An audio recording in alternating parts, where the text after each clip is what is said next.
Skill set 4, establishing an interior containment. Now this applies to work that's being done inside a building, or inside units, or just basically indoors, interiors.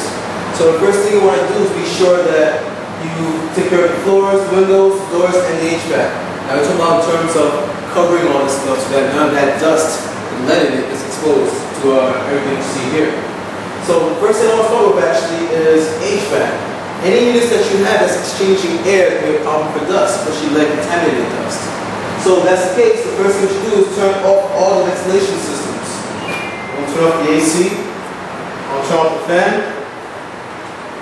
This is a portable unit. This I can actually move. As far as the HVAC unit or AC units, if you can't move them, same thing we did in the move or cover. If you can't move it, we're going to cover it. We'll cover it the same exact way we covered the other furniture. We're going to put some plastic over it and then tape it off and try to make it as airtight as possible. One of the first things I want to do in terms of interior containment is to once again establish the work area. I want the tenants to know, everybody to know that there's lead work being done and stay away from this area. So I'm going to put these signs once again, OSHA regulated, that means having the right colors. So this probably wouldn't do it, but these two, if you have them in red or in orange or in black, that will work as well. So I want to take these and I'll post them around the area I'll be working at. And I'll be clear, these signs say no eating, no smoking, and no drinking. I want any of this stuff around the work area. But if people start eating or drinking, don't forget that one of the ways that you can take in lead is by ingestion. And then smoking has its own kind of consequences to it as well. So, once again, I want people to stay away from this area. So one of the signs I want to post up is a do not enter sign.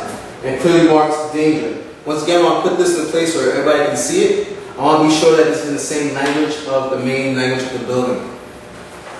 So now that I got my signs posted up, now I can begin the actual containment process. I want to start with the HVAC unit, or the AC in this case. This is a unit that I can't move, so I'm just going to put plastic around it, trying to make it as airtight as possible. I'm going to use my utility knife, duct tape, and some plastic, heavy duty plastic, to make sure it's airtight.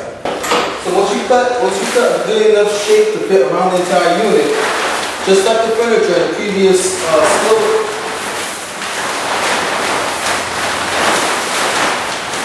Just like the previous skill set, we're going to wrap the entire unit in plastic and then air seal it. I want to be sure that the entire unit is covered and that it goes down to the floor. Once again, 3 to 6 inches of overlap to apply the tape.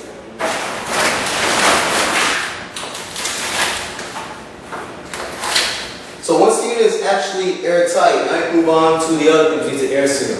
You want to be sure that all the doors in the entire place is the same exact manner, that it's sealed, or it has the flat entryway.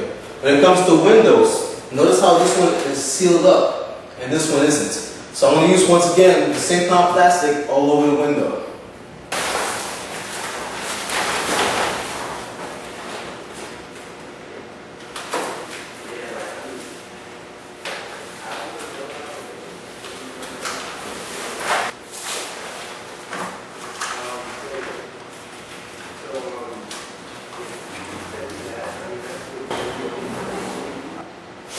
So now that the window's taken care of, has plastic on it and it's been air sealed. This has plastic on it, this has been air sealed with tape. So now we're ready to move on. The next thing we'll worry about is the floor. The floor must be covered. So one of the golden rules when it comes to the established interior containment is that you want to be sure that wherever you're working at, you want to set up that same plastic all over the floor about 6 feet away from the place where you're actually doing the renovation. So you can use your measuring tape. I like using the actual walking stick, and I can actually measure out how far 6 feet is in all directions by literally just walking this. And depending on where 6 feet ends, that's how far I want to put the plastic.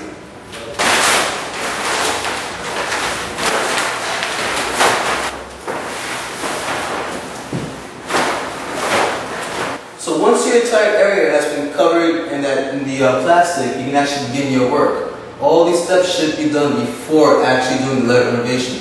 For an added measure, some renovators use bright orange cones, and you place them in the work area to establish a place for it not to go. Additional signs.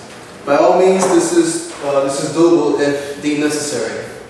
As long as you have your plastic down, as long as your windows, the HVAC, the doors, and the floor, as long as all the stuff is covered, you'll be alright. You'll be actually doing your work. This is skill set 4, establishing interior containment.